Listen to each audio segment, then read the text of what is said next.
The insult arrived without warning, delivered with the ease of a passing comment. My father from his chair spoke loudly to the assembled guests. "She's still a junior employee only." The announcement carried no weight for him, yet it landed with precision.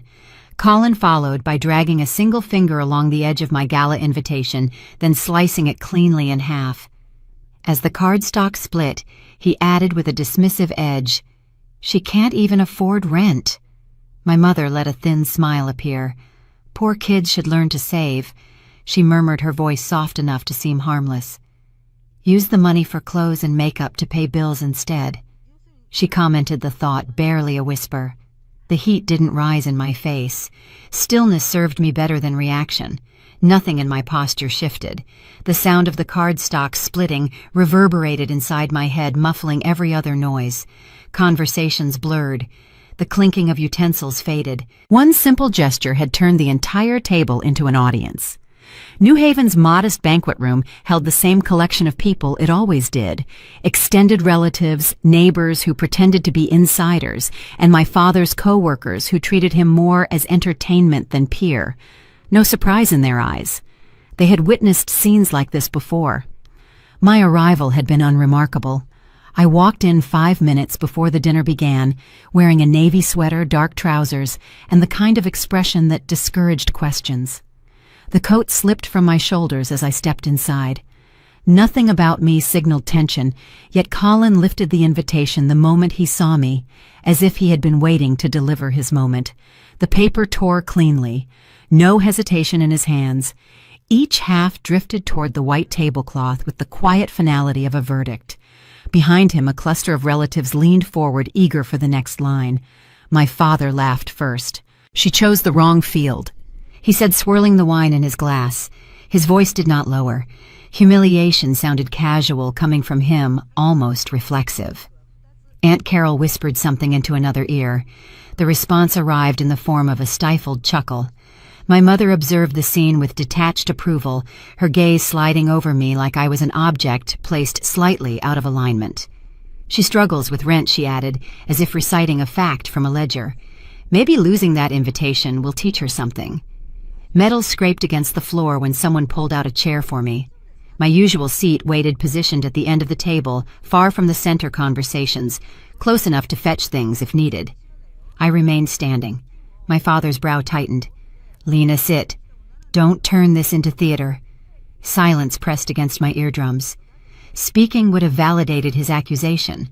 Defending myself would have confirmed his script. Words had never changed anything in this family. No one at the table knew the truth behind my job title. Clarifying it would have been pointless.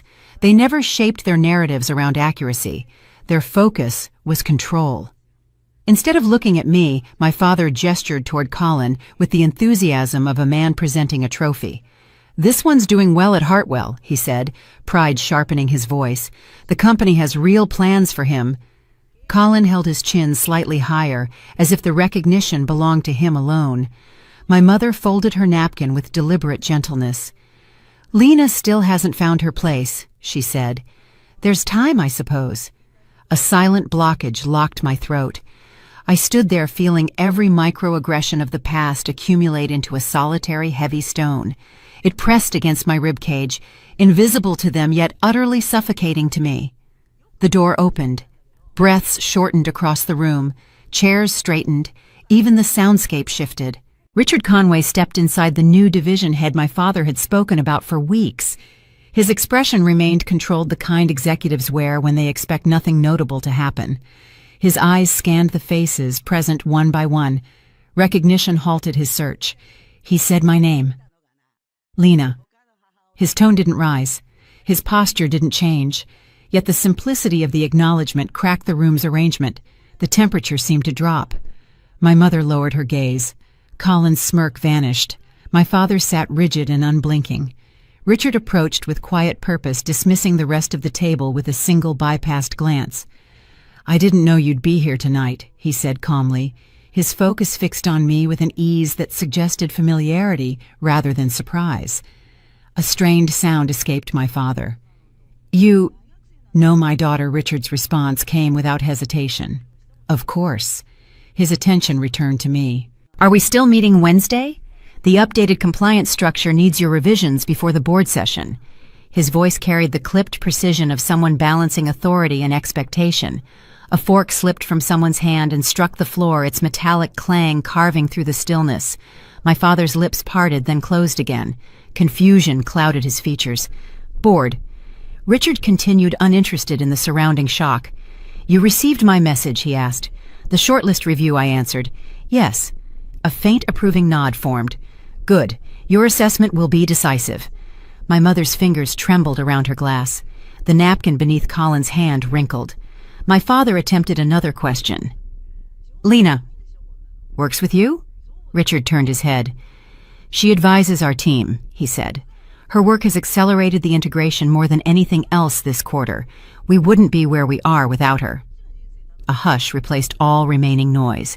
Movement stalled. The table's hierarchy warped in an instant. Aunt Carol shifted back in her chair. Colin's jaw tightened. My mother's knuckles paled. Richard added one final detail.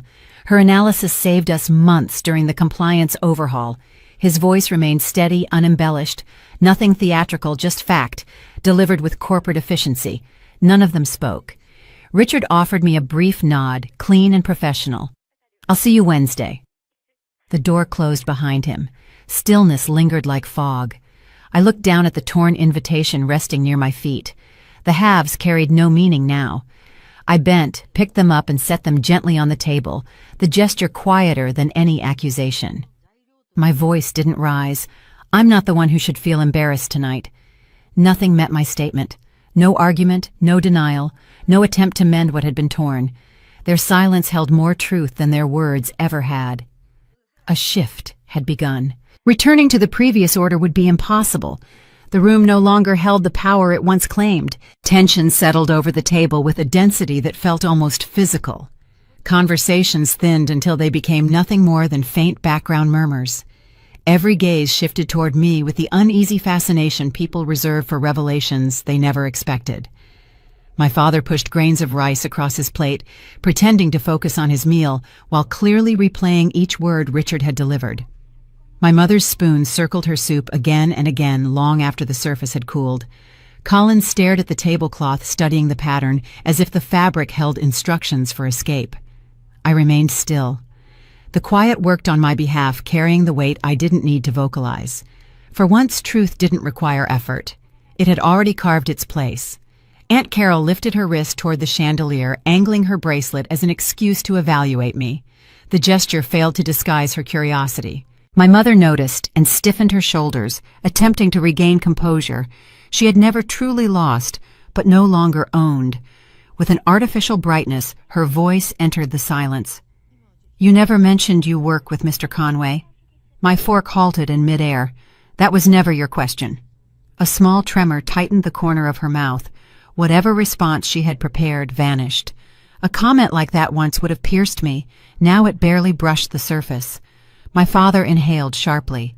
He tried to reclaim authority, saying, "You should have told us. Why keep something like that from your family?" I set my fork down with measured precision. Information isn't hidden when people refuse to listen. A faint flush crept into his neck. "We listen," he insisted. A quiet breath eased from my chest. "Do you?" No rebuttal formed. Colin's attention sank deeper into the tablecloth. My mother dabbed at her lips with her napkin, unable to mask the sting. Grasping for the familiar role, my father attempted a pivot. "We want you to succeed, Lena. Your decisions often concern us." My eyes met him without hesitation. "That is the version of me you maintain, the one that keeps your story intact." Mom's composure faltered. A brief, almost invisible wince crossed her features. The waitstaff entered the room with polished trays, unaware that they had stepped into a battlefield disguised as a dinner. Cream-filled pastries landed in front of each place setting. My father readjusted his tie as if the dessert had rescued him. My aunt smiled too broadly, desperate for normalcy. I left my plate untouched. Adrenaline dulled everything else. My mother reached for a gentler tone. "Of course we think you're capable, darling. You've always just been so quiet, difficult to read."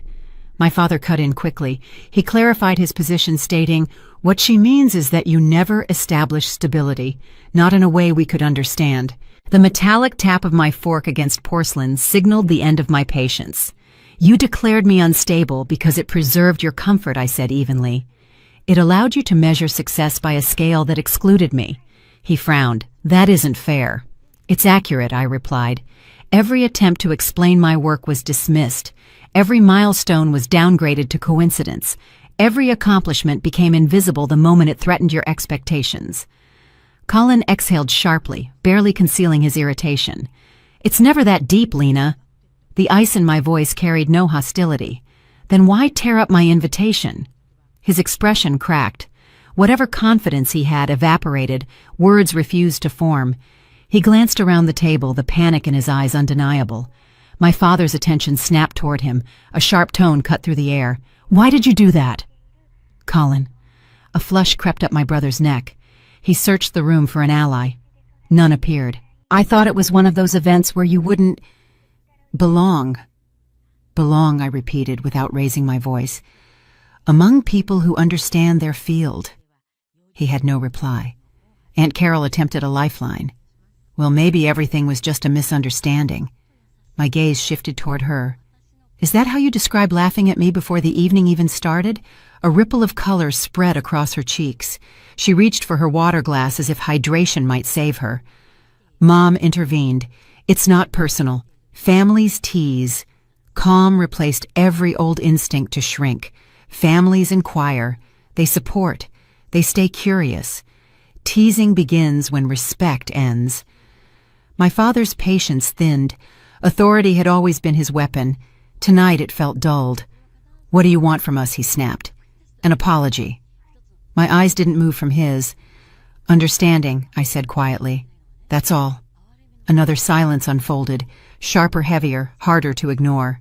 The muted piano drifting from the restaurant beyond the door created a strange contrast, almost mocking the stillness inside the room.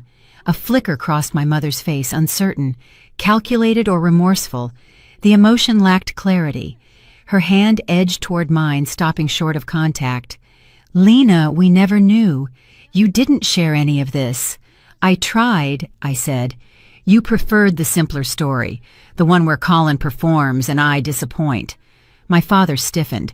"That narrative is absurd." One eyebrow lifted slightly. "You highlight his achievements. You recite his promotions word for word. My work barely receives a nod." Mom stared at the polished table, unable to craft a denial. My father sat taller, reaching instinctively for control.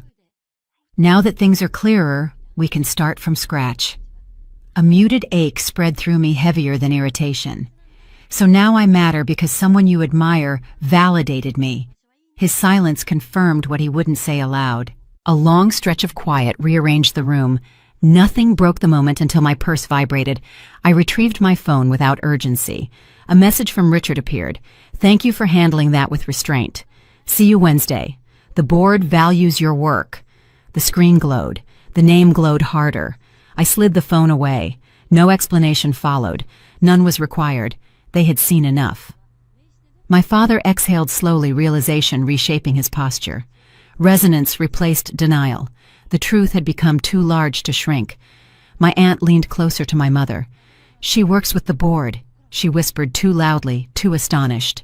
The word board altered the atmosphere. My mother leaned forward. "Lena, how could you keep something like that from us?" My fingers closed around the strap of my purse. "You settled on who I was long before I had the chance to describe anything else." Colin swallowed. "So what exactly do you—" My voice remained level. "I build structures you've never bothered to understand."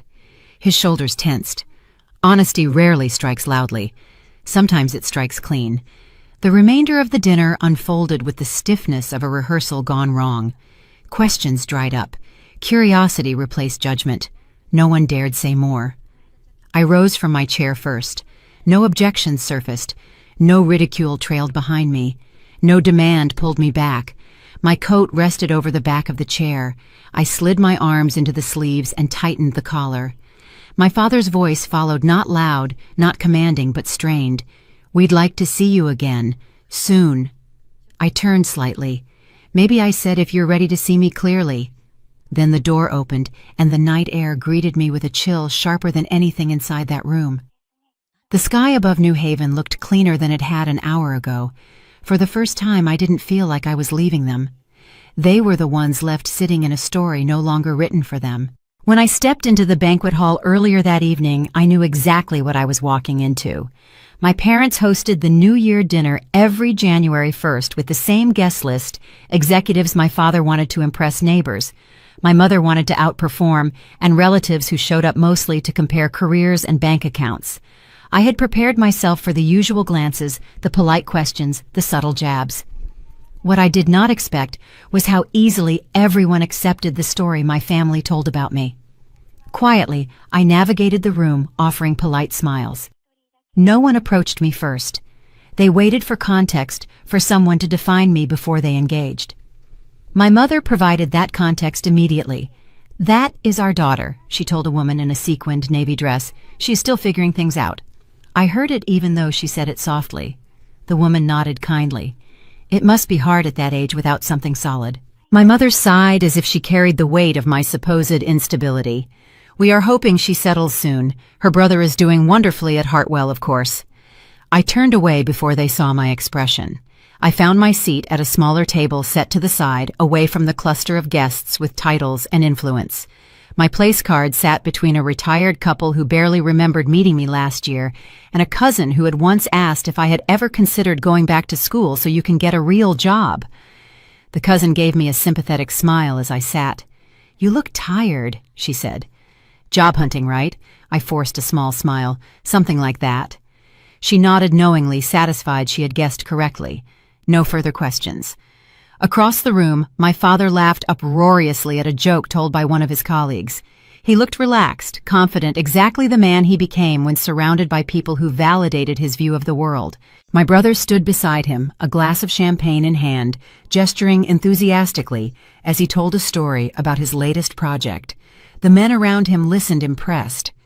My father's pride was visible from across the room. When he noticed me, he lifted his glass in a vague gesture that could have been acknowledgement or dismissal. It was always hard to tell.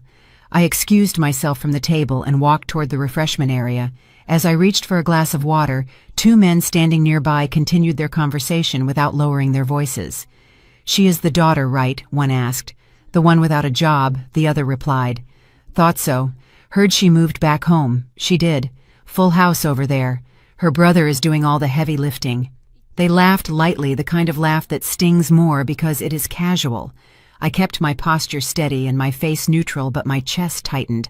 I wondered how long these assumptions had been circulating. How many times had my family offered this version of me to preserve the image they wanted? A moment later, my aunt approached. She spoke in a lowered voice, giving me a look that attempted sympathy but landed closer to condescension. "Lena, sweetie," she said, "I know things are a bit unstable right now, but keep your chin up.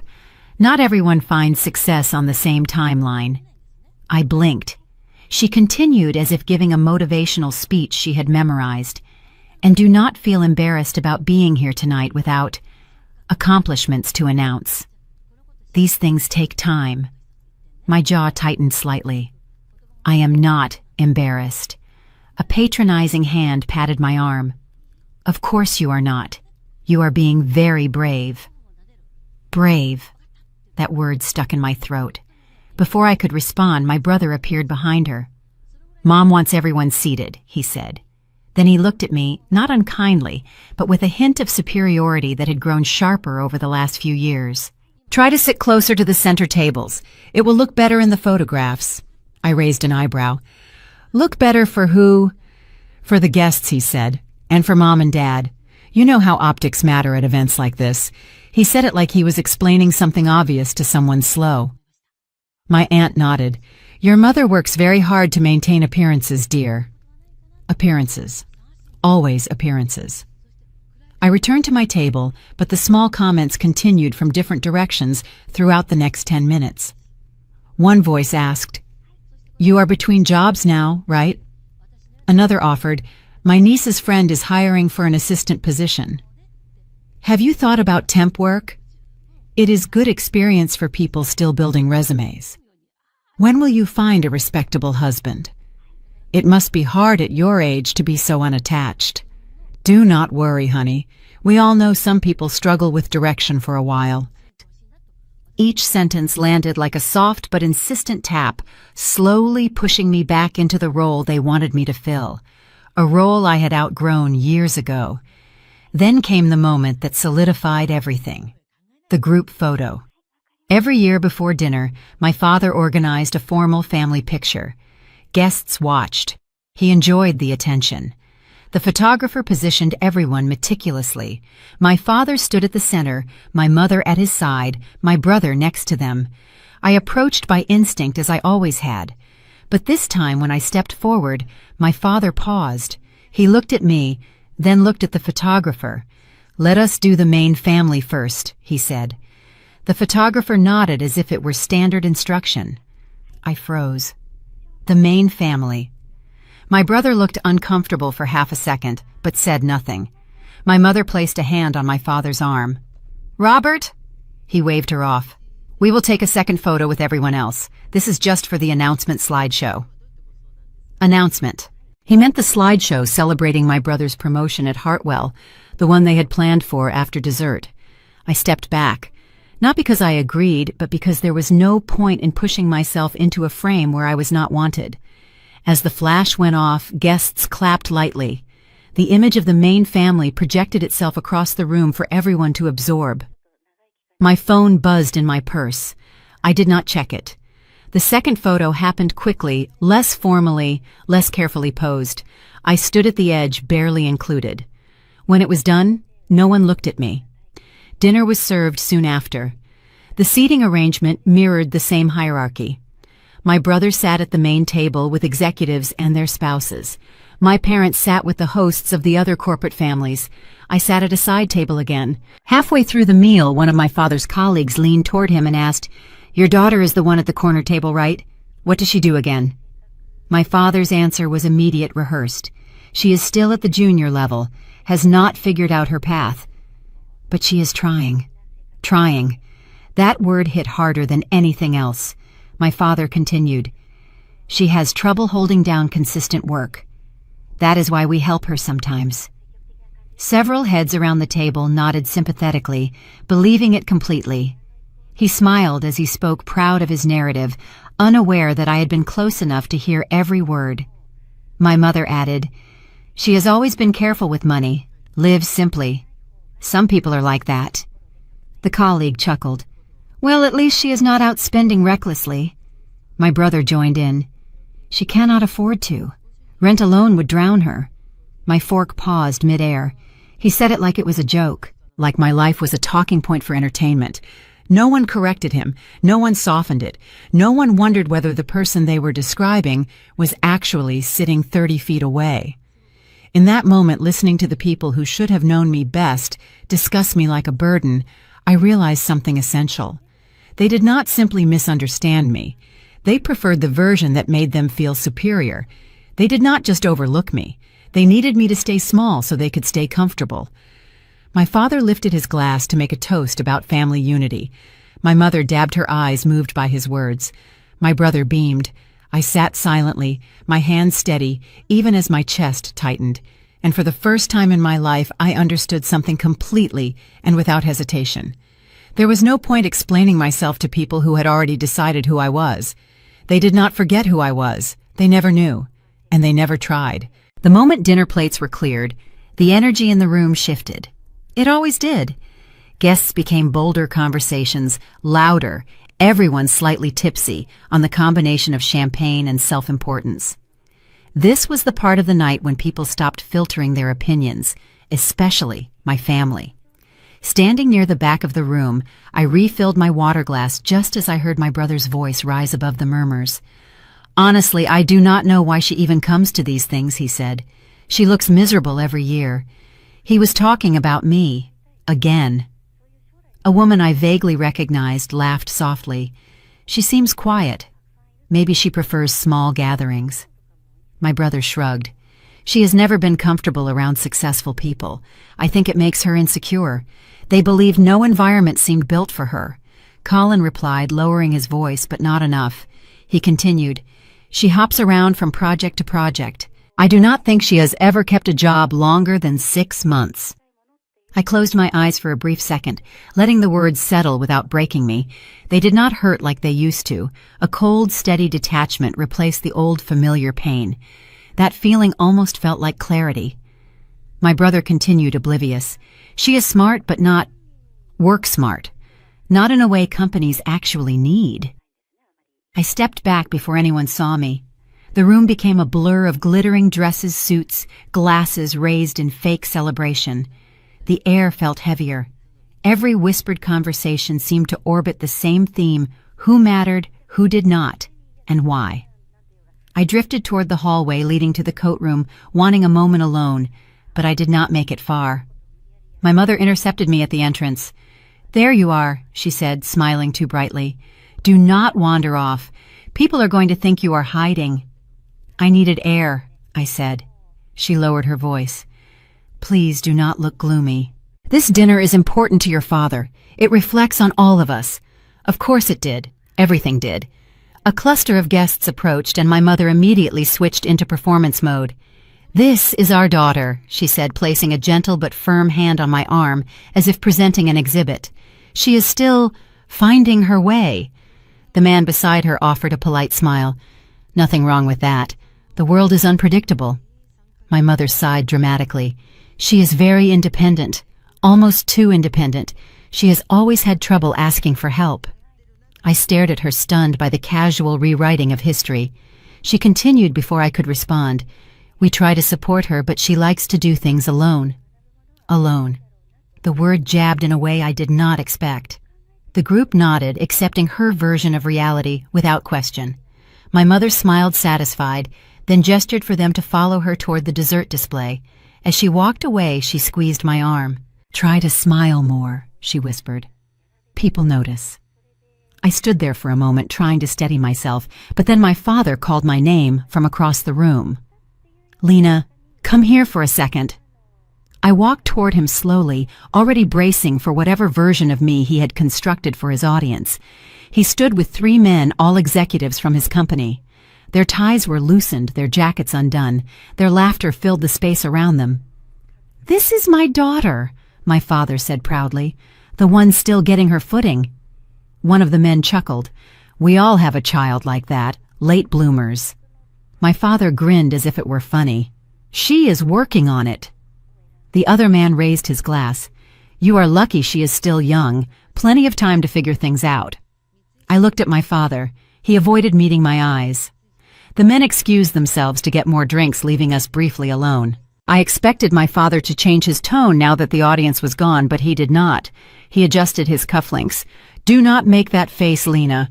They do not need complicated explanations." I felt my throat tighten. "You could have said something else, like what he asked. You never tell us what you do.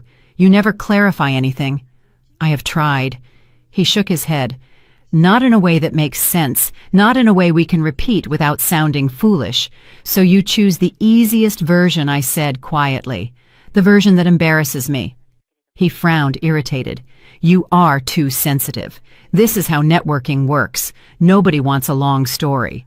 It was astonishing how casually he dismissed me, as if my life existed only in relation to his reputation. Before I could reply, my brother joined us again, still carrying his champagne glass. "We are about to show the slideshow," he said, "the one with my promotion announcement. Can you sit with the family so it looks cohesive?" I stared at him. Why would I want to sit there?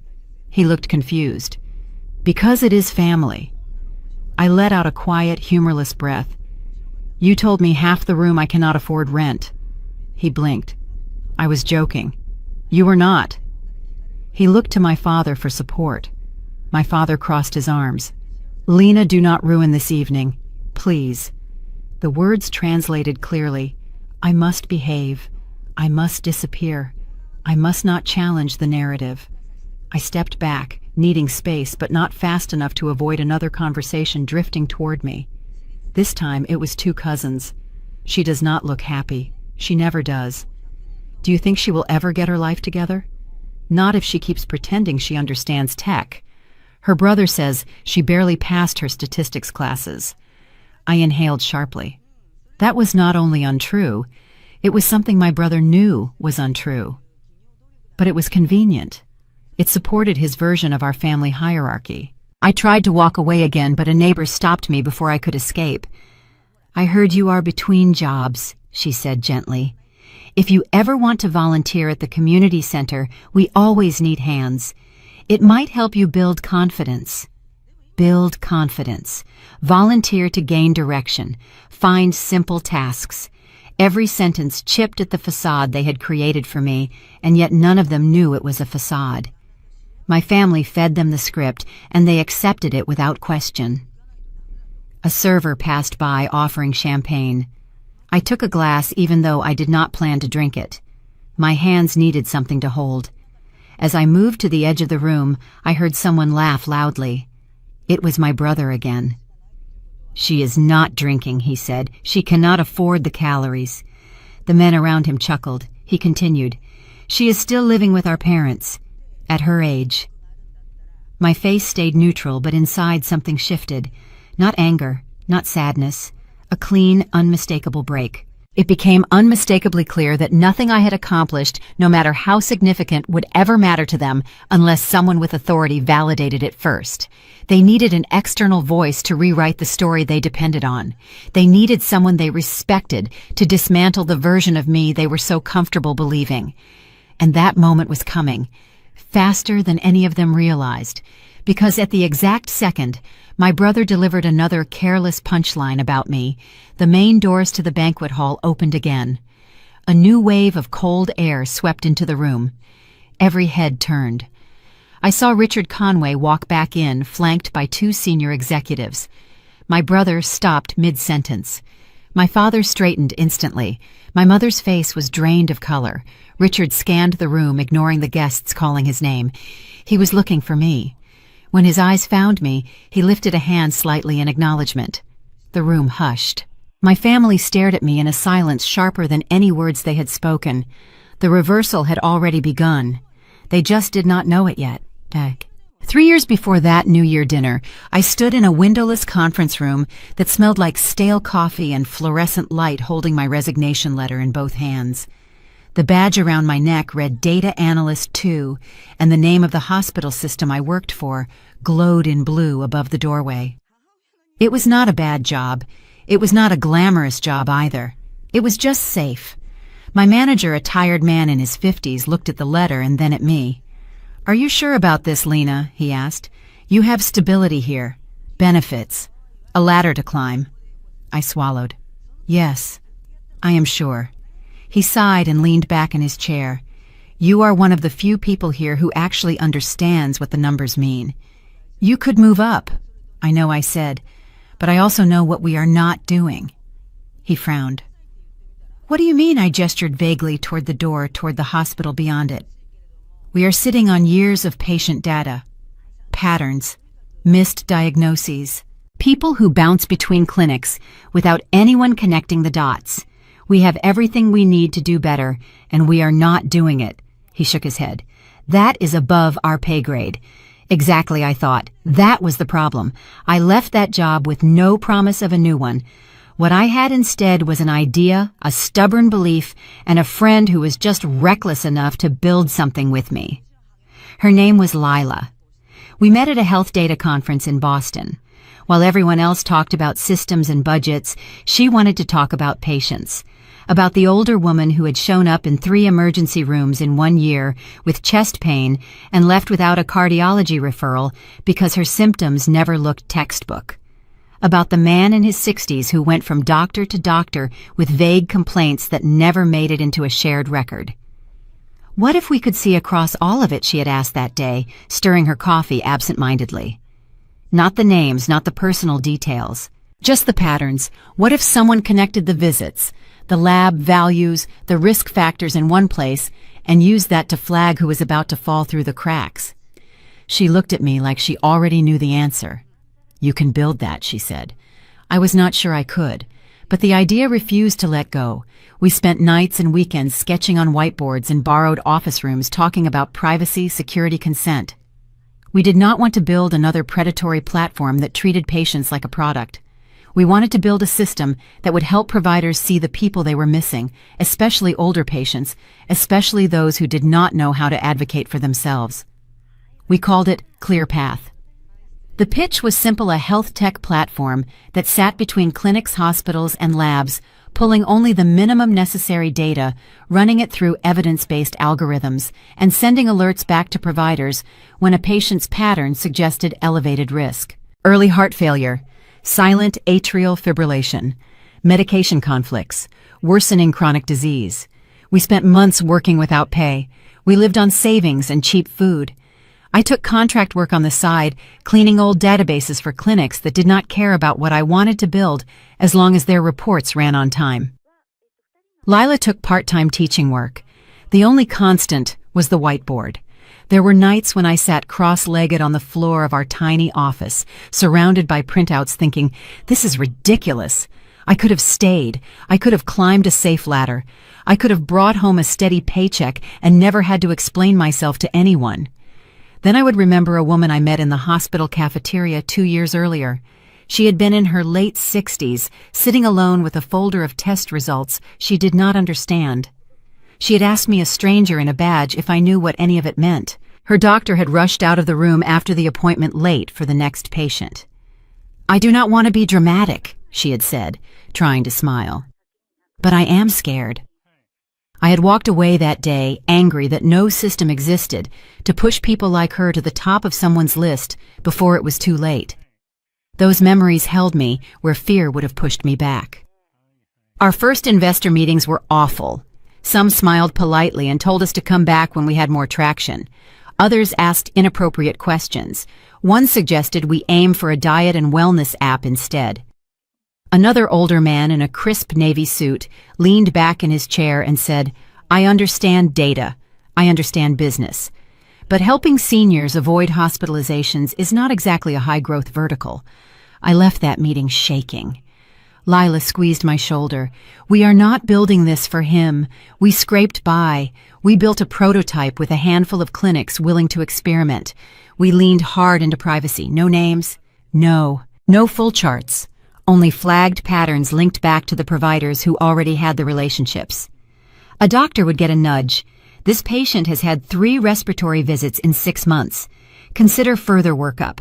A nurse would get a message. This medication combination has raised risk in similar cases. We watched what happened.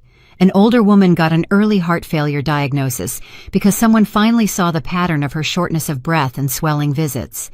A retired teacher had an arrhythmia caught before it caused a stroke. A woman in her late 50s with diabetes got a medication adjustment before her kidneys took permanent damage. Every time a provider called to say, "We would have missed this without your alert," something inside me settled. It was working. Our first big break came when a regional health network in the Midwest agreed to pilot ClearPath across all of its primary care clinics. They had read a quiet white paper we published and called us not the other way around. The chief medical officer, a woman in her early 60s, looked at me across a conference table in Chicago and said, "I have been waiting 20 years for someone to build this." The pilot went even better than we expected. Within 6 months, the network saw fewer avoidable hospitalizations among older patients, better chronic disease control, and higher satisfaction scores. The numbers were the kind that made executives pay attention. That was when Hartwell entered the picture. Hartwell was a large, well-known health conglomerate. I had heard of them for years. I never planned on working with them. I thought we were too small to matter to them. I was wrong. Richard found us through the pilot data. When he first called, I thought it was a mistake. "This is Richard Conway from Hartwell," he said. "We have been reviewing some outcomes tied to your ClearPath platform. We should talk." Lila and I flew to New York for the meeting. We had no suits that matched the lobby. The building was all glass and stone and quiet power. I felt underdressed in my black blazer and sensible shoes, but once we walked into the conference room and the screen filled with our own data, all of that disappeared. They did not want to talk about branding. They wanted to talk about impact. Richard sat at the head of the table, hands folded. "We have been trying to build something like this internally for 4 years," he said. "We failed. You did it with a team of 6. He asked questions that actually mattered. How did we handle consent? How did we ensure that alerts did not bias care against marginalized groups? How did we keep the algorithms transparent? We had answers not because we had prepared for his questions, but because we had built ClearPath with those principles from day one." 3 months later, Hartwell made an offer to acquire ClearPath outright. The number on the first term sheet made my hands shake. It was not a fantasy number. It was not lottery money. It was the kind of number that meant safety. That meant I could pay off every debt, take care of my own health, take care of my future, and never again have to stay somewhere that disrespected me to survive. We negotiated hard. Not for more cash, but for terms. We wanted control over how the platform would be used. No hidden data sharing, no quiet selling of patient patterns to third parties. We wanted an ethics council with teeth. We wanted to stay involved in decisions. Hartwell surprised me by saying yes to most of it. "I want this to be our reputation piece," Richard said. "The thing we point to when regulators, patients, and families ask what we are doing is actually responsible." When the deal closed, my stake converted into more money than anyone in my family had ever seen. I did not tell them. Not because I wanted to hide it, but because I knew exactly how the conversation would go. People would call it luck instead of work. Questions about numbers would come before questions about me. My value would be tallied like a balance sheet. Every part of the journey that was not money would vanish from their view. So I kept living in my modest apartment. I kept driving my used car. I put the money into boring things: index funds, safe accounts, a retirement plan. I increased my giving to organizations that worked with older patients who had no advocates. I paid off my student loans quietly in one afternoon and then sat on my sofa staring at the zero balance, feeling something I had never felt before: freedom. Inside Hartwell, my role shifted. I was no longer the outsider building from scratch. I was the person they called when they needed someone to explain what ethical data use meant in the real world. I joined committees, internal boards, and strategy sessions. When Richard asked if I would consider a formal executive track, I hesitated. "You already act like a vice president," he said. "You may as well have the title." He put my name on the VP shortlist for health data strategy before the New Year dinner. My family did not know any of this. The long, silent hours building everything from scratch were invisible to them. Risks that could have ruined my entire future never crossed their minds. Patients who trusted me with their health existed far outside their awareness. What it took to negotiate the acquisition was beyond their imagination. My equity stake earned through years of sacrifice meant nothing in their eyes. The burden I carried daily was something they could not begin to comprehend. They saw only what they chose to see. A daughter who lived simply, who kept quiet, who did not perform success the way they understood it. They assumed that meant failure. I let them. For a while. Not because I enjoyed being underestimated, but because I finally understood something important. I did not need them to understand my life for it to be real. Their version of me was small. Mine was not. For the first time, I was starting to choose my own version over theirs. The office lights glowed a faint amber against the evening fog as I stepped inside, still replaying every word from the dinner in my mind. My family had reduced my entire life to a punchline over New Year dishes, but here in this quiet space at Horizon Link, I could finally breathe. I sat at my desk, opened the laptop, and pulled up the latest patient flow dashboard our engineers had pushed. The numbers reflected years of work sacrifice and sleepless nights that no one in my family had ever cared to understand. While they mocked me for being a junior employee, I was shaping the platform that would redefine national patient data logistics. As I scrolled through the charts, my thoughts drifted back to everything they would never know. The quiet efforts of designing the system were invisible to them, lost in their assumptions. Every risk I took to build the company from zero never crossed their minds. The commitment I made to patients whose lives shaped my purpose remained far outside their awareness. the long, silent struggle to protect my intellectual property during negotiations, lived in a world far removed from their casual dinner judgments. My financial worth earned through relentless commitment meant nothing in their eyes. The weight I carried daily, the responsibility of a system that managed real human health outcomes, was beyond anything they could begin to imagine. Forrest's message popped onto my screen. "Did you get home safe?" I exhaled, fingers hovering over the keyboard. "I am at the office," I typed back. "Could not sleep. Working."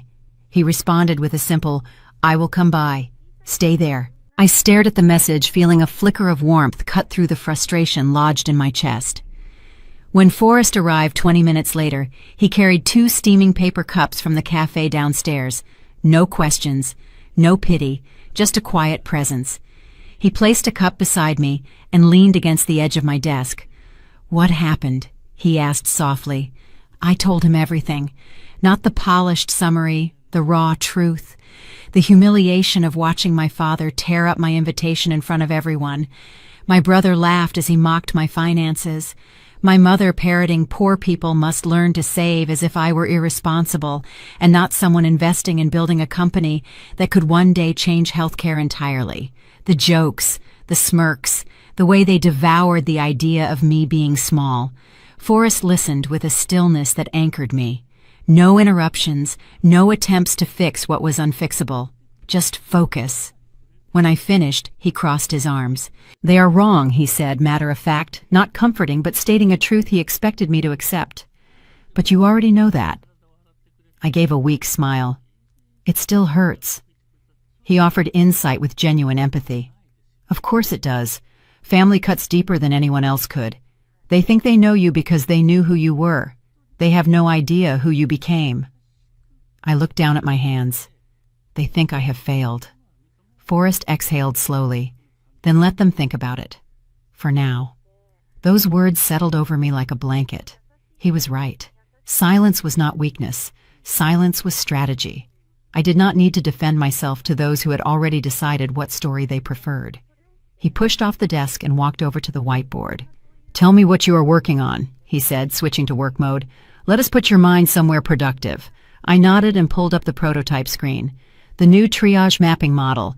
It predicts patient data bottlenecks before they occur. "We tested it on 2 partner hospitals this morning." Forrest's eyes sharpened with interest. "Show me the results." For the next hour, we dove into the architecture, debating the best way to integrate cross-hospital interoperability without compromising data privacy. By the time we stepped back from the board, I felt lighter, the weight on my chest easing. Work grounded me. Work reminded me of who I was outside my family's narrow lens. He grabbed his coat and hesitated as we wrapped up. "Can I say something personal?" he asked. I nodded. "You understand that the acquisition is not just business. Your presence matters. The way you treat patients, the ethics you insist on, the way you want the platform to serve people, not profits. Older donors trust you, especially women 55 and up. That demographic is incredibly hard to win." He took a slow breath. "Your empathy is the reason Horizon Link stands out." I blinked, heat touching my cheeks. "I do not know about all that." "I do," he said firmly. "You are the reason Helix bought us. Do you know how rare that is? Legacy donors see you even if your family refuses to." His words were steady, grounded, impossible to dismiss. At that moment, I wished I could believe my worth, the way he delivered it without hesitation. But old wounds do not vanish simply because the truth is spoken. "I wish they understood," I whispered. "Maybe one day," he said. "Or maybe never. Either way, your trajectory does not depend on their understanding." The elevator dinged softly outside the glass wall, a reminder that the world moved on even when I felt stuck between 2 versions of myself. When Forrest finally left, I remained alone with the hum of the server racks. I stared at the city lights through the window, each flicker reminding me how much of my life existed far beyond my family's imagination. My family had dismissed everything I had done. They had erased the nights I coded alone, eating instant noodles because groceries were a luxury. They had never seen the morning I woke up unable to pay rent because I had poured everything into our product. They never knew how many times I sat with real patients in real hospital rooms listening to what the system had failed to give them. They did not witness the meetings where we begged for funding. They had no idea what it meant to negotiate with investors who underestimated me before they even heard me speak. They would never understand how close we were to losing everything before our final breakthrough. All they saw was junior employee and cannot afford rent. All they cared about was the version of me that made them feel superior. I shut my laptop. A different kind of certainty rose in my chest. The New Year dinner would not be the last time they saw me. The next time would be unforgettable. The moment their new boss said my name, the story they clung to would crumble. The reversal would not be loud. It would be undeniable. I turned off the office lights and walked into the cold night ready. The documents lay open on the conference table, a stack of crisp pages stamped with Helix Global's blue insignia. I stared at them, the weight of what they represented settling slowly into my chest. This was no longer a conversation about a potential acquisition. It was a commitment, a merging of futures that would tie Horizon Link and my life's work to one of the largest healthcare conglomerates in the country. Forrest had insisted I be present for every discussion, every clause, every negotiation, because none of it made sense without me. "Shall we start?" he asked, sliding a chair close to mine. "I am set," I answered, my voice steadying even as a faint shake lingered inside me. Helix Global's delegation entered, led by a woman with striking silver hair and a navy suit sharper than any blade. Evelyn Grant, Chief Executive Officer of Helix, known in every industry as the woman who rebuilt the world's largest patient data network from the ground up after the 2017 breach. Her reputation intimidated entire boardrooms, but she smiled at me the moment her eyes landed on my face. "Lena Ward," she said warmly, "it is good to finally meet you in person." The Forest stood. "This is the co-founder of Horizon Link," he said with a confidence that made the room shift subtly in my direction. "None of this exists without her." Evelyn extended her hand. "I know. Your design for patient flow architecture is the most elegant I have seen in a decade." My breath caught, but I shook her hand firmly. "Thank you. That means a lot." "It should," she said, "because there are only two women whose work I have described that way. Myself, and now you." The room went silent. Even the Helix attorneys blinked. We took our seats. Evelyn gestured to the documents. "Our objective is simple. Horizon Link will become the primary patient data optimization branch under Helix. We will scale your platform across all 214 partner hospitals nationwide. We intend for you to stay on as Chief Integration Officer." I looked up sharply. "Chief Integration Officer?" "Yes," she said. "We need someone who understands patients' ethics and technical architecture, not someone who only sees numbers. Especially for the demographic that trusts you most, women 55 and older. They are our largest donor base. They feel safe with you. Safe. My family had never seen me through that lens. My work, however, had carved that truth into reality." Evelyn continued, "I am offering you a 5-year contract. You will oversee patient data expansion and community implementation. Your voice will shape the future of our platform." My throat tightened. "I appreciate it." I managed my hands steady only because I held them together.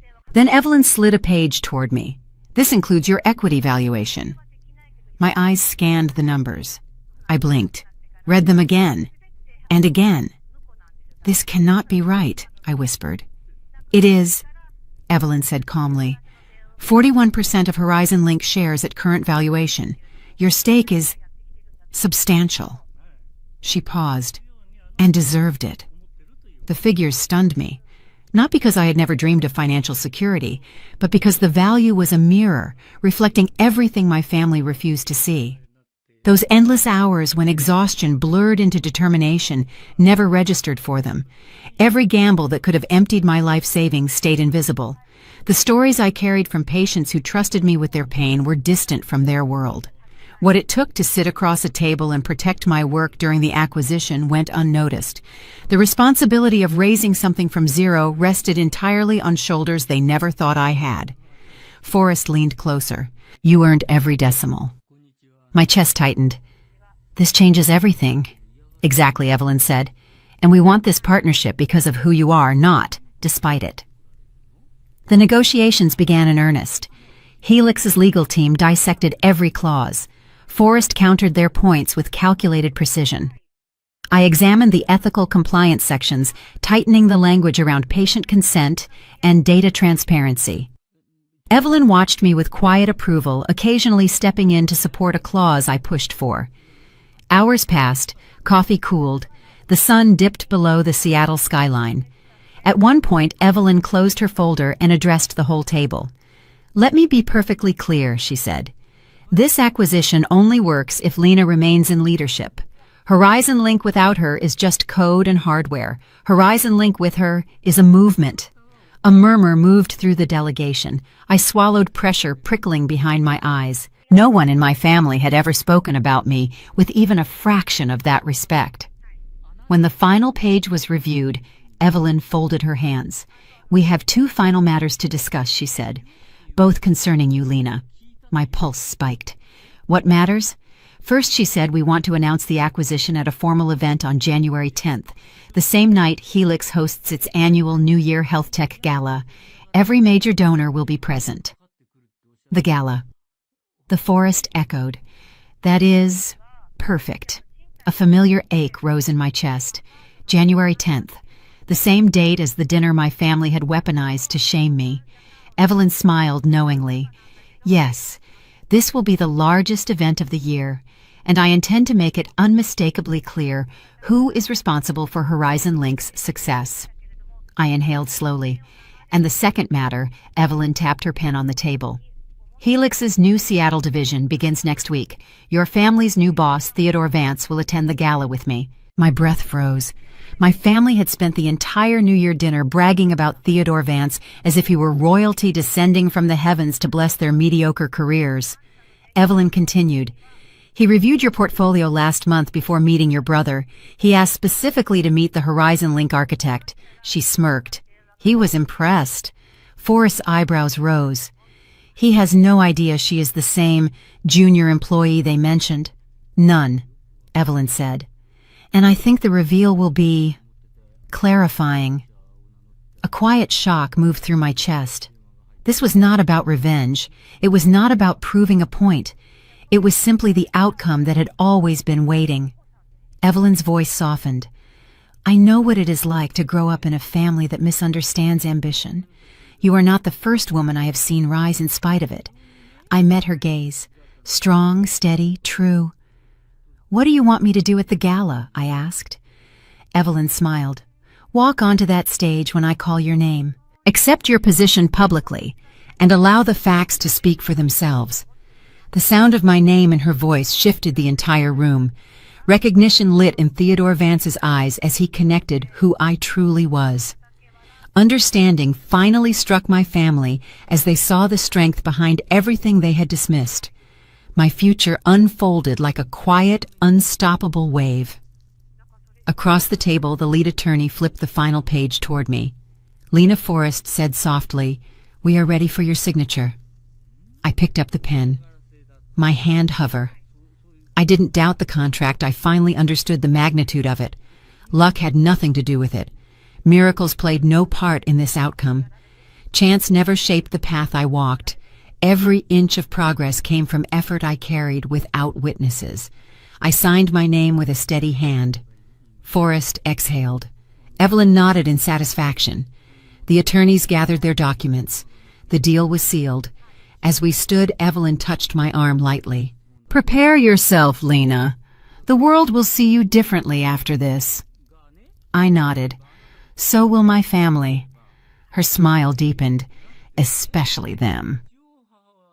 When the elevator doors closed behind us, I finally allowed myself the smallest, softest truth.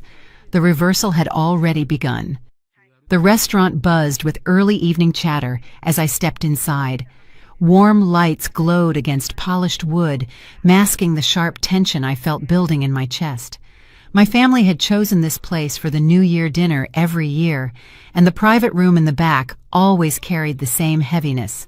Not nostalgia, expectation, judgment. tradition disguised as closeness. My father sat at the head of the table scanning the wine list with the practiced posture of someone performing authority. My mother adjusted her gold chain, whispering something into his ear. Colin dominated the conversation with a loud laugh, clearly entertaining a coworker I had never met. The moment I entered, their expressions shifted surprise, calculation, and a touch of annoyance that I had arrived on time. My mother motioned toward an empty chair. "We are ready to order now," she said, polite but clipped. Colin nodded toward his coworker. "This is the sister I mentioned earlier," he said, tone light but dismissive. "The one still in junior operations." His coworker let his gaze trail over me without subtlety. "Got it."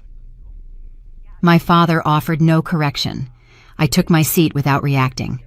Dinner began with predictable commentary, Colin praising his own team performance metrics, my father nodding along with pride, my mother chiming in with anecdotes about church friends impressed by Colin's trajectory. Nothing about their tone surprised me. They carried on as if my existence served only to accent their accomplishments.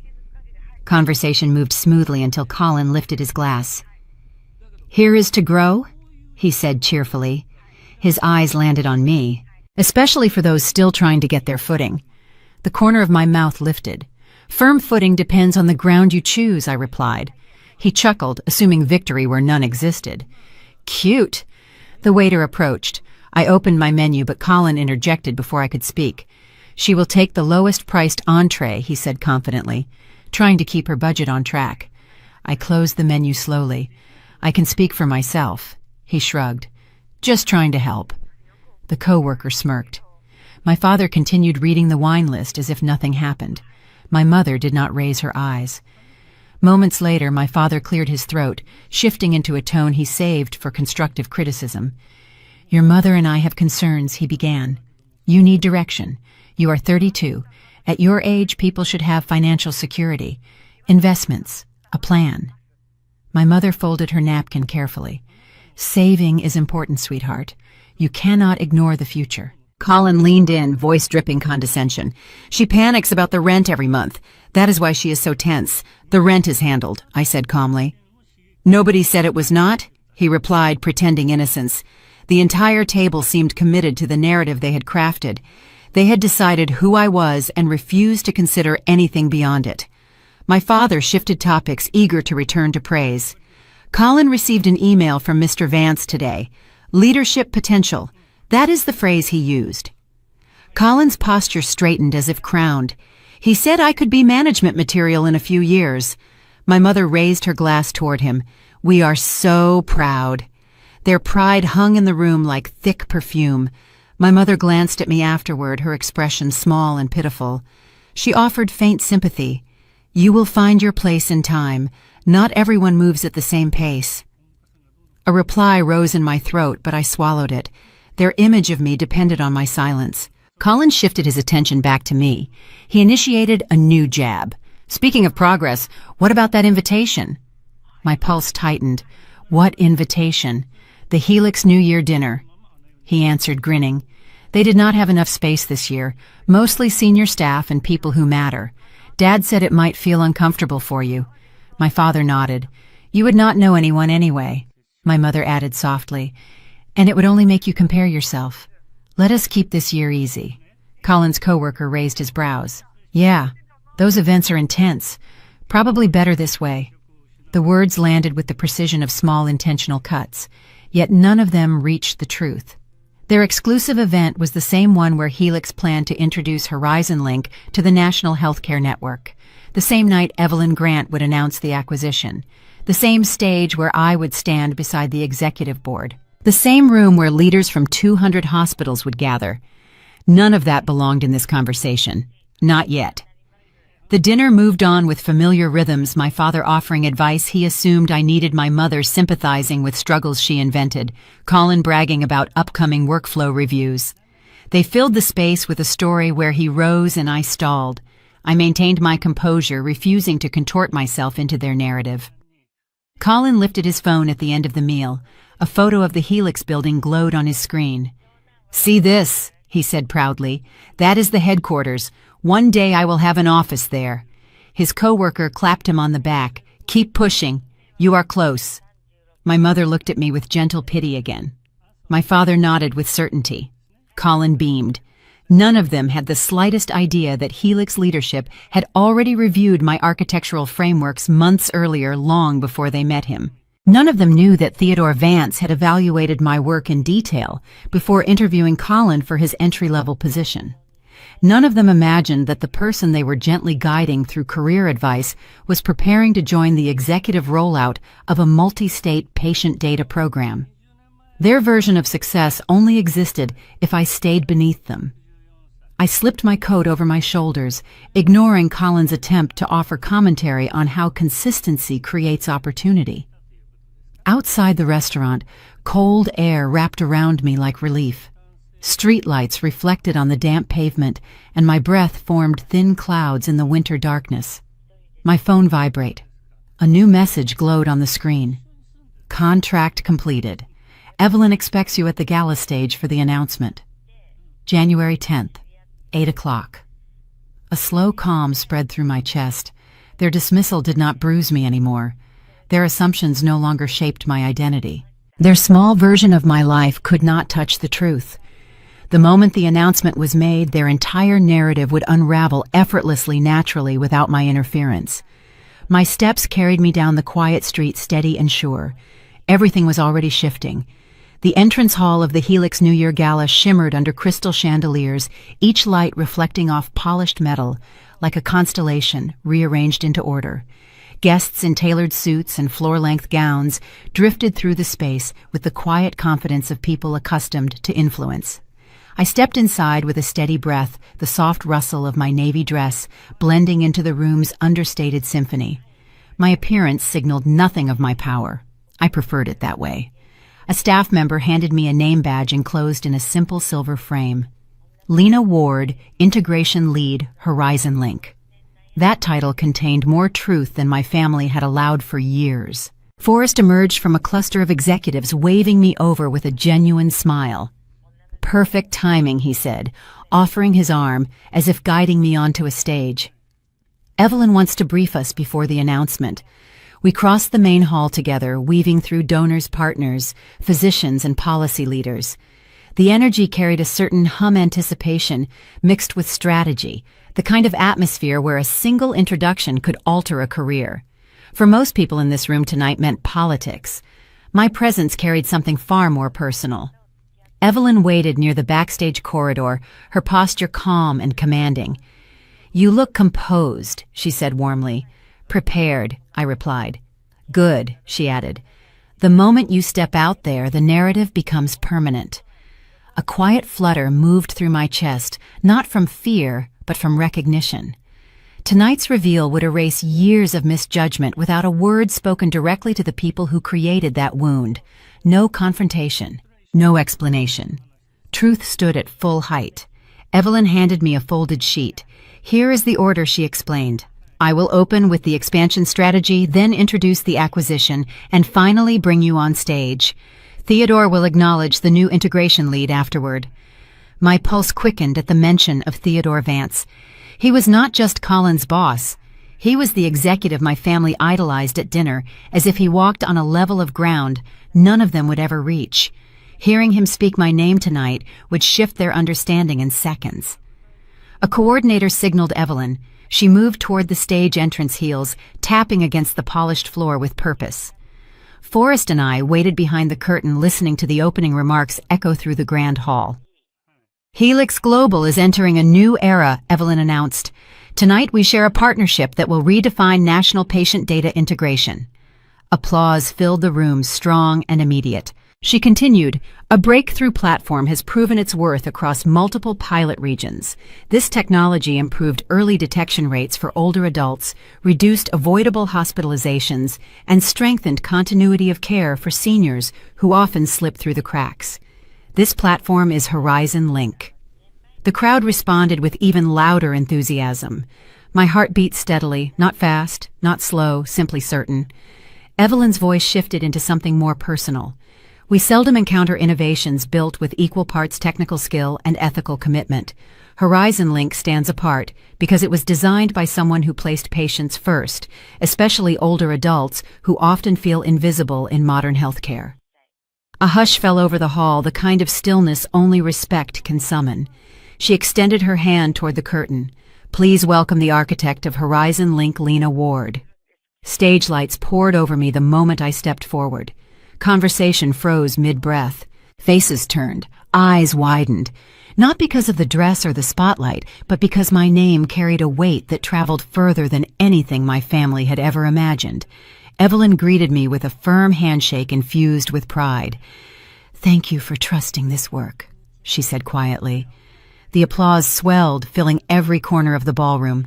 I scanned the room, not looking for my family, but acknowledging the gravity of the moment. Several hospital directors nodded in recognition. A few donors stood. A cluster of community advocates smiled warmly. Older women, patients, caregivers, leaders lifted their glasses as if claiming me as their own. Forrest joined us on stage to stand beside the display screen. Evelyn spoke again. "Horizon Link will become the core of Helix's integration strategy. To lead this transformation, we are establishing a new executive division. Tonight, we formally introduce our Chief Integration Officer." I glanced at the Forrest. His expression radiated encouragement.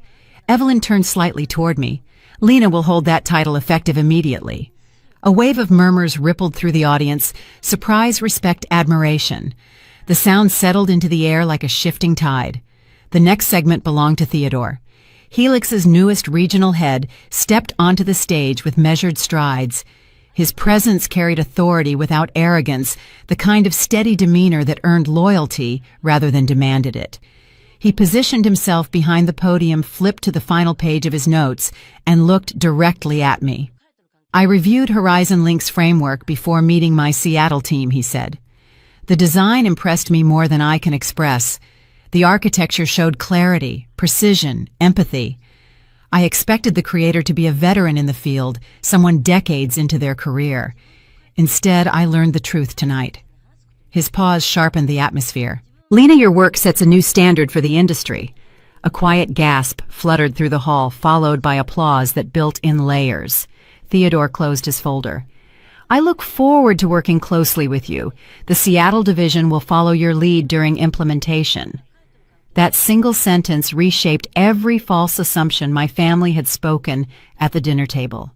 They had spent hours lecturing me about visibility and initiative, while the very man they idolized would now report directly to me on integration matters. Evelyn stepped to the podium again. "Thank you, Theodore. That concludes the formal announcement. We invite you all to join us in the reception hall to celebrate the beginning of this new chapter." As the audience rose, Forrest leaned toward me. "That was the moment," he whispered. "Everything just realigned." The reception hall buzzed with congratulations. Executives approached to express admiration for the platform. Physicians asked about implementation timelines. Community health advocates thanked me for designing a tool that considered vulnerable patients instead of just system efficiency. A retired nurse in her 60s touched my arm gently. "You built something that remembers people like me," she said. "Please do not lose that." Her words reached deeper than any applause. "I will not," I promised. Executives across the room lifted champagne flutes toward our team. Forrest carried himself with relaxed confidence, accepting every handshake with pride in his eyes. Evelyn spoke with senators and hospital representatives, redirecting each conversation toward the ethics behind our system. The energy in the room radiated momentum. Toward the edge of the crowd, I noticed Theodore speaking with a group of regional directors. He broke away and approached me with a respectful nod. "I misjudged the scope of Horizon Link," he admitted. "Seeing the full structure tonight changed my understanding." "Thank you," I replied. "The system exists because patients need something better." "You built exactly that," he said. "Seattle will benefit from this partnership. Your team will have my full support." His sincerity held no trace of the formality he used in meetings. This was acknowledgement pure and unfiltered. A quiet realization washed through me. My family had no influence here. Their opinions, judgments, and false assumptions had no place in rooms where work spoke louder than lineage. The people who understood the stakes, the lives impacted the families, supported the seniors protected, stood in this room, not at that dinner table. The night pressed onward with speeches, music, and conversations that unfolded with genuine purpose. Every step confirmed the truth I had carried alone for too long. Work, built on integrity, can stand even when others underestimate the hands behind it. As the gala began to wind down, Forrest joined me near the balcony doors. "You handled everything with grace," he said. "Most people would have tried to make this about payback. You did not. It was never about them," I replied. The city lights stretched across the horizon, sparkling against the winter sky. A faint breeze reached us from the open balcony, carrying the scent of cold air and distant evergreen. The view felt quiet, expansive, and honest. Forrest rested his hand gently on the railing. "Your family will discover the truth soon enough." "They will," I said softly. "And the moment it happens, everything they built around me will collapse under its own weight." "Are you ready for that?" "Yes," I answered, steady, "more than ever." The festivities continued inside, but I remained on the balcony for another long breath, letting the night settle around me. The work I carried for years had finally stepped into the light. No confrontation required, no raised voice, no argument. Truth revealed at its own pace. Tomorrow would bring its own reckoning. My parents arrived at the gala reception 30 minutes after the announcement ended. The timing alone revealed everything. They expected Colin to greet them with stories of proximity to leadership. They expected their own importance to be acknowledged. They expected the night to reinforce the hierarchy they protected so fiercely. None of them expected their world to tilt the moment they walked through the door. My mother scanned the room first. Her eyes shimmered with anticipation as she clutched her small gold purse close to her ribs. She rose onto her toes as if searching for Colin among the crowd. My father lingered behind her with practiced confidence, assuming an invitation to a Helix event meant automatic respect. Colin walked between them with exaggerated ease, already rehearsing compliments he hoped to receive from Theodore Vance. Not one of them realized they had stepped directly into the celebration of my work. Evelyn approached the three of them before I had taken a step toward their end of the room. Her presence alone carried weight. Conversations quieted as she moved. Even senior physicians shifted aside to clear a path. "Welcome," she said smoothly. My father puffed his chest. "Thank you for including us," he replied, assuming credit that belonged nowhere near him. Evelyn offered a polite nod. "This is an important night for Helix," she said. "Our integration lead has delivered work that will influence national systems for years." My mother smiled tightly. "We heard something about a young woman speaking earlier." The room responded so warmly. "You will meet her momentarily," Evelyn said. Recognition had not struck them yet. The pause that followed felt like a drumbeat waiting for its cue. Colin stepped forward. "Is Mr. Vance still here? I would like to say hello if he has a moment." Evelyn shifted her attention to him with calm precision. "He is finishing a discussion with regional directors. Before you greet him, I would like you to meet someone else." My father straightened. "Of course." Evelyn turned and lifted her hand slightly, signaling me from across the room. A soft ripple spread through the crowd as I approached. People stepped back, making space. A few nodded with respect. Others smiled with the same warmth they offered when I presented the platform's architecture earlier. My mother watched each gesture with a puzzled expression, trying to make sense of the shift in attention. My father stopped breathing for a moment. Colin stared at me like I had appeared from a place he had never imagined. Evelyn delivered the introduction with steady clarity. "This is Lena Ward," she said, "the architect of Horizon Link." My mother blinked, lips parting slightly. My father's jaw clenched. Colin's face was drained of color. Silence thickened around us. Evelyn continued, "She will serve as Chief Integration Officer under Helix Global. Her leadership will guide the implementation for all 214 partner hospitals." My mother's hand trembled. "That cannot be." My father cut her off with a low, strained voice. "What position did you say Chief Integration Officer?" Evelyn repeated, unfazed.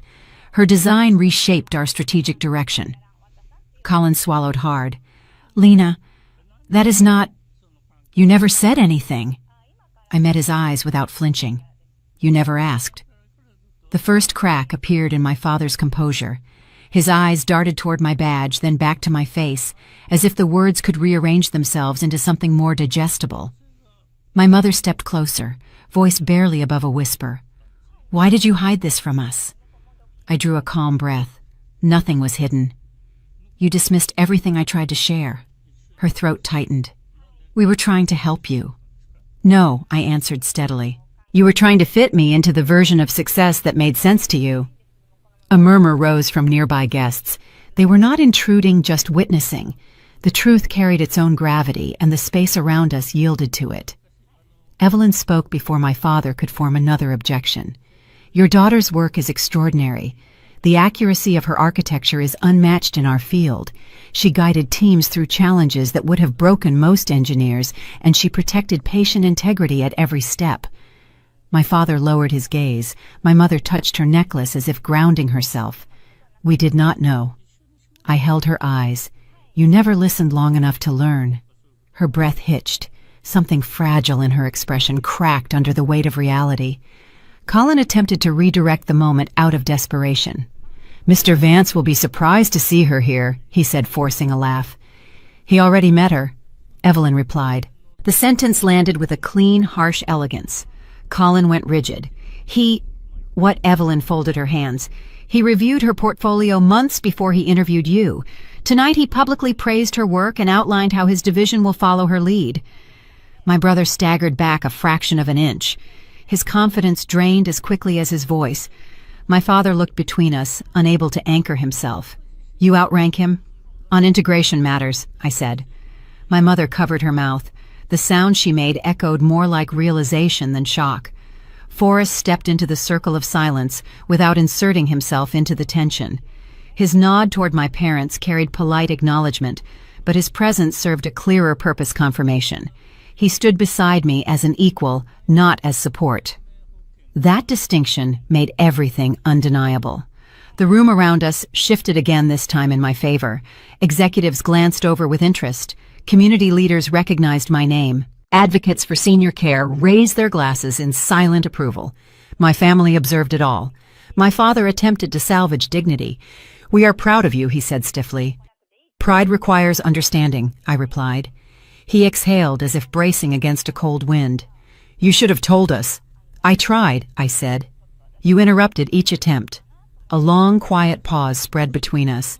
My mother stepped forward, eyes moist. "We judged you unfairly." Repeatedly, I answered. Her voice cracked. "We did not know you built something so meaningful." "You did not want to know," I said softly. Evelyn's steady presence anchored the moment.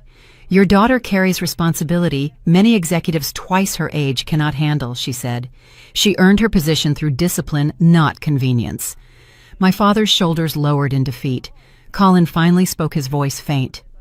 "What happens to me after this?" "That depends on your work," I said, unmoved by his panic.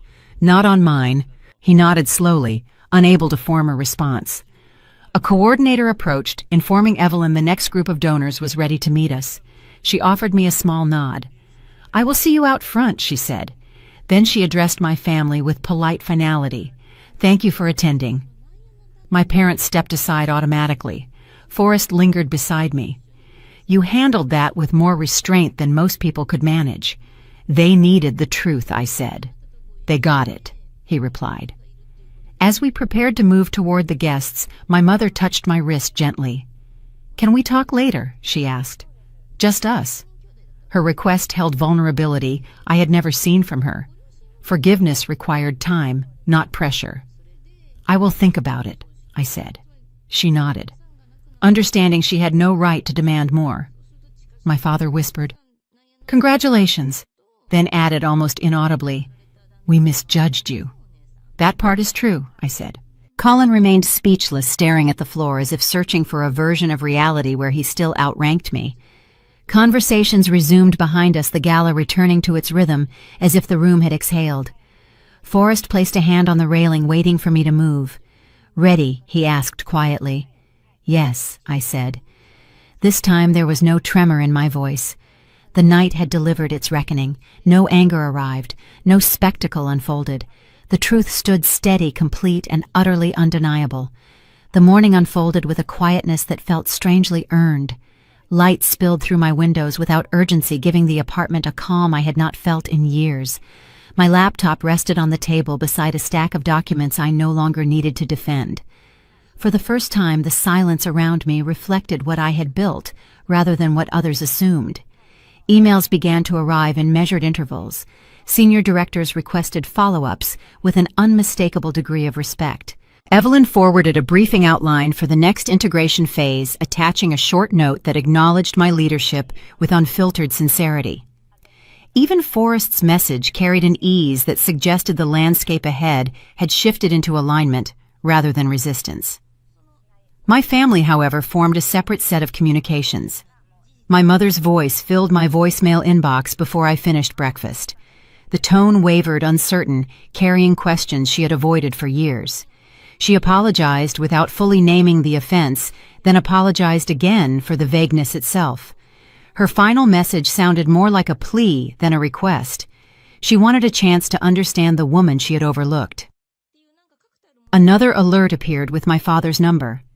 He sounded composed at first, yet the tension beneath his calm surfaced quickly. The man who once lectured me about discipline now struggled to find a foothold in the conversation he recorded.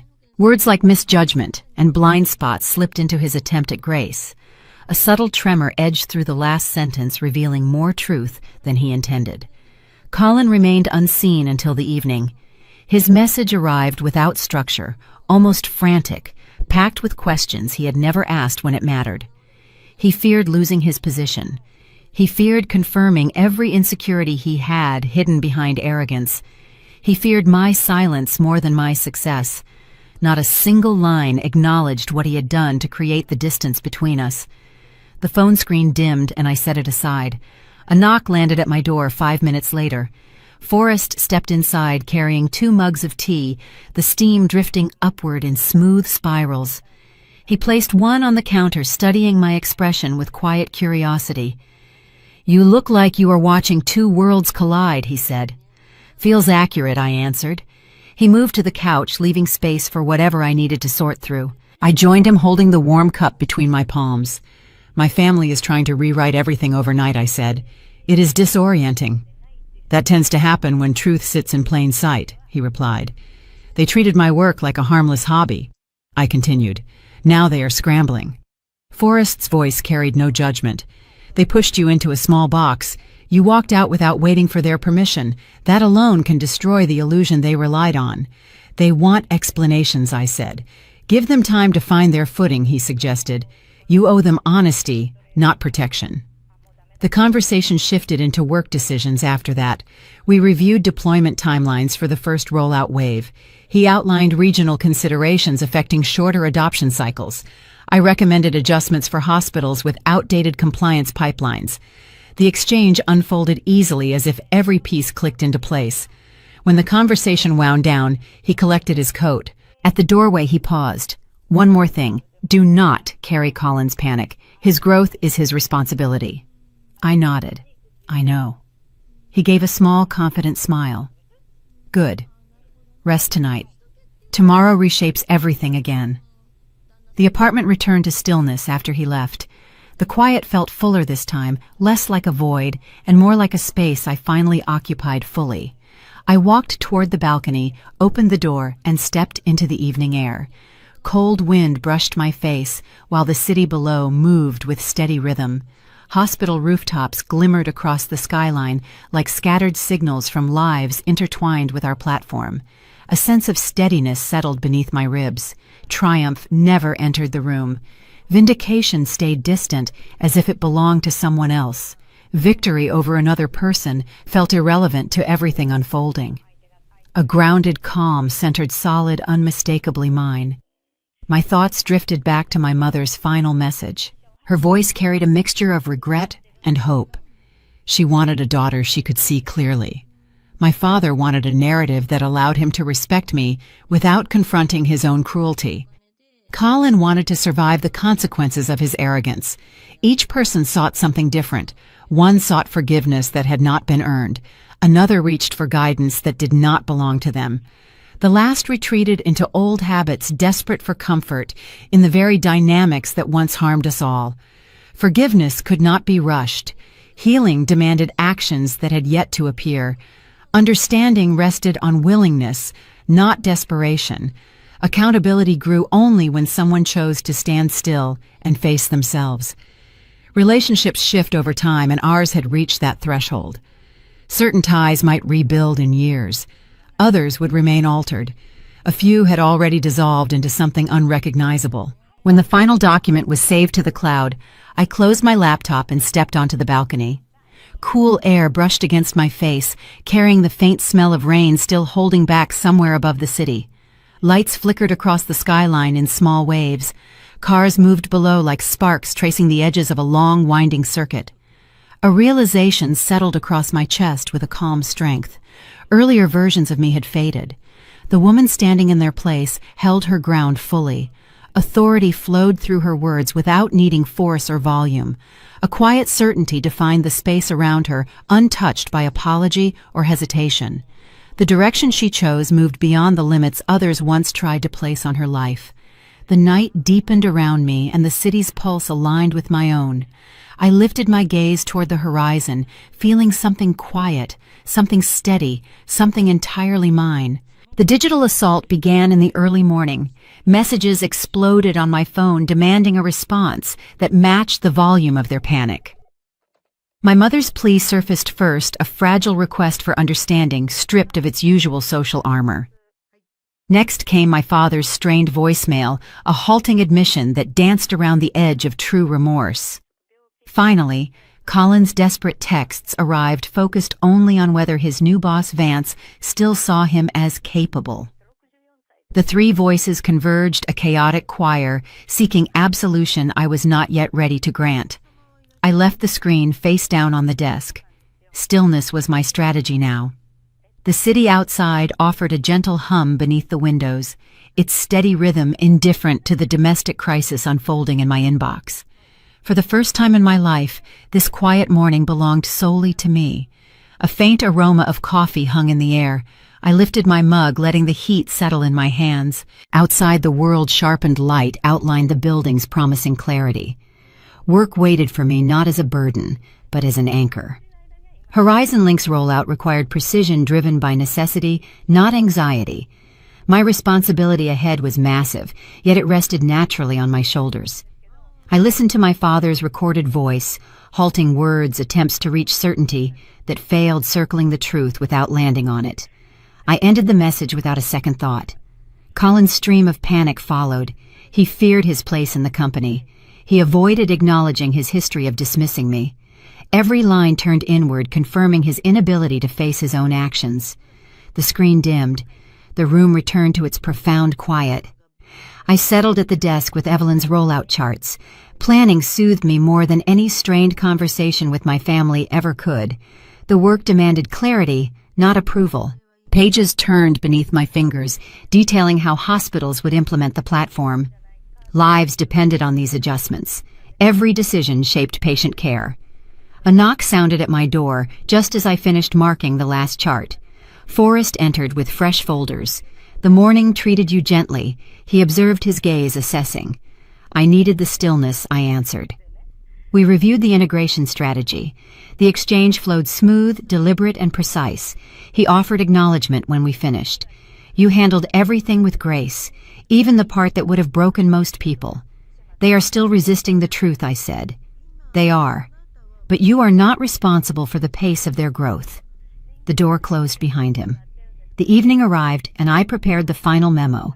Warm lamplight blended with the fading day. My thoughts returned briefly to them, my mother reaching for connection, my father confronting a truth he had ignored, Colin searching for reassurance I no longer owed him. A realization settled across my chest with calm strength. The woman standing in their place held her ground fully. Authority defined the space around her, untouched by apology or hesitation. The direction she chose moved beyond the limits others once tried to place on her life. The night deepened. I lifted my gaze toward the horizon, feeling something quiet, something steady, something entirely mine. If you have ever been pushed aside, treated as invisible, or told you would never rise, I would like to hear your story. Tell me how you proved them wrong.